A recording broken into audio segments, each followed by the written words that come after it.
In the previous video, we started with the frequency domain analysis of deterministic linear systems.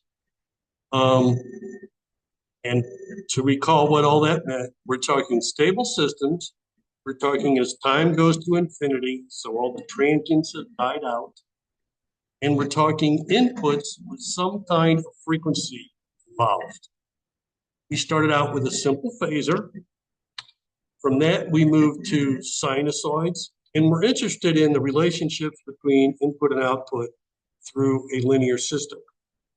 And in both, I think it's a fairly amazing result. The output has the same frequency as the input. Input was a phasor. Same thing when the input is a sinusoid. The output is a sinusoid of the same frequency, different amplitude and phase shift, but same amplitude and frequency, which can be found from the transfer function. This is review of the previous video. And then from there, we could compose more complicated functions using Fourier series and then generalize to Fourier transforms and come up with this relationship between input and output. Where input and output these are Fourier transforms, and for causal systems, this is just the transfer function evaluated at S equals J omega. And then finally, we've got the power spectral density. This is all we're really going to do in this course. Relate input power spectral density to output power spectral density and autocorrelation function, because we said it turns out the power spectral density is just the Fourier transform of this autocorrelation function. And this is a deterministic signal now. In a previous module, we talked about random process power spectral densities. And finally, all that video ended with actually this basic relationship here, which shows the relationship between input power spectral density and output power spectral density. And you have the additional relationship between power spectral density and autocorrelation function. So finally, let's get to an example in this video. We are given a transfer function and the input's power spectral density. We're asked for these three things. What's the power spectral density of the input? And from there, what's the power spectral density of the output? And then what's the autocorrelation function of the output?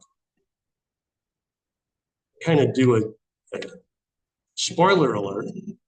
A is basically just using the Fourier transform table. B is just using the formula I just showed you.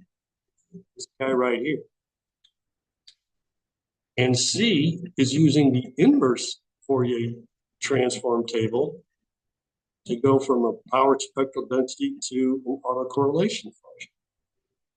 So part A is easy enough if you've got a Fourier table, Fourier transform table.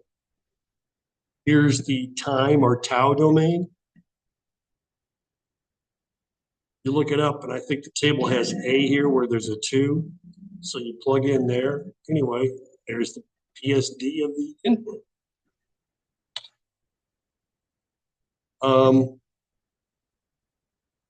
For the PSD of the output, we're going to use this relationship, but we need to do this little calculation right here. Squared magnitude of the transfer function. Here was the transfer function when we substitute in S equals J omega, or J omega for S. Right? Put in J omega there, and J omega there. We need a magnitude. We're taking magnitudes of complex numbers. And it turns out you can do that term by term. You can take the magnitude of this term and the magnitude of this term. And we're going to square all of them. So this is just a real guy. We're going to square it. what's this guy squared?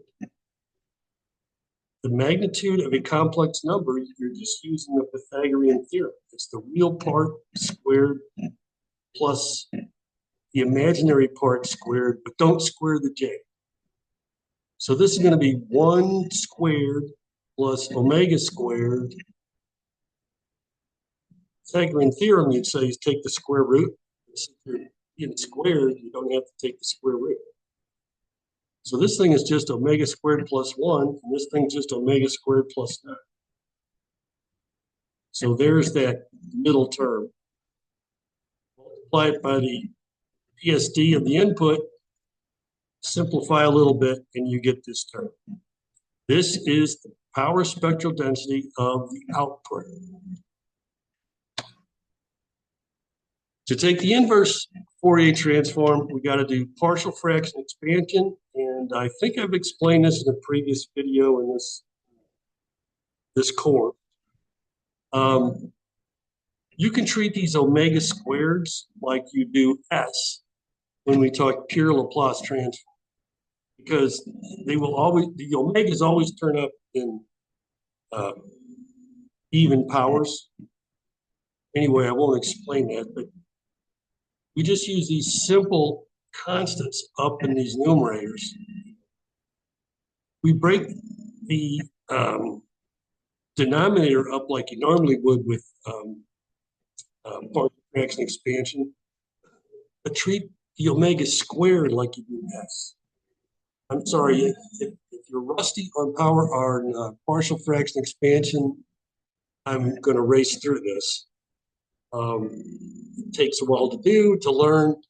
Look at my EnMath A course or other previous videos of mine.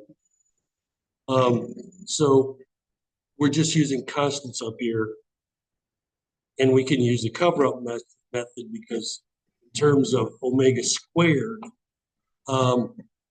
it's all just simple and real roots. So that the power spectral density could be broken up like this instead of looking like this. And then when we want these terms to look like things in the Fourier transform table, got to be a little careful here, but it looks like this. So that these things here, past this upfront coefficient, those are little factors that you can look up in a Fourier transform table. And in this case, here's what it looks like. So here's the autocorrelation function of the output. One more little subject. The transfer function as a filter. You have this one chart on it. Here's kind of an idea of what's going on. Say this is the power spectral density of your input. And say your transfer function is an ideal band pass. I won't call it a filter yet, but it would have this this G thing would look like this. The transfer function with J omega plugged in for S would look like this. I guess we'd have to square the magnitude, but it's still going to look like these two little rectangles. And if this guy changes slowly enough compared to how wide these things are, then all you get on the output side is just, look here, everywhere this is 0, the output's going to be 0. And at these little rectangles, it's going to be whatever the magnitude of this PSD is. So you end up with this transfer function filtered out all the other frequencies and just passed through supposedly the frequencies we want. An ideal bandpass filter. You calculate the power that way if this guy changes slow enough to relative to the width of this. So you can think of that as what the system is doing, what the transfer function is doing, is kind of filtering in. Or you could say, and more generally, it shapes the input into a different shaped output. But in this case, the shape looks like the transfer function, which had the effect of just filtering out all the other frequencies. And with that, we'll get back to random things. That was all deterministic. New module, we'll get back to random. Next module.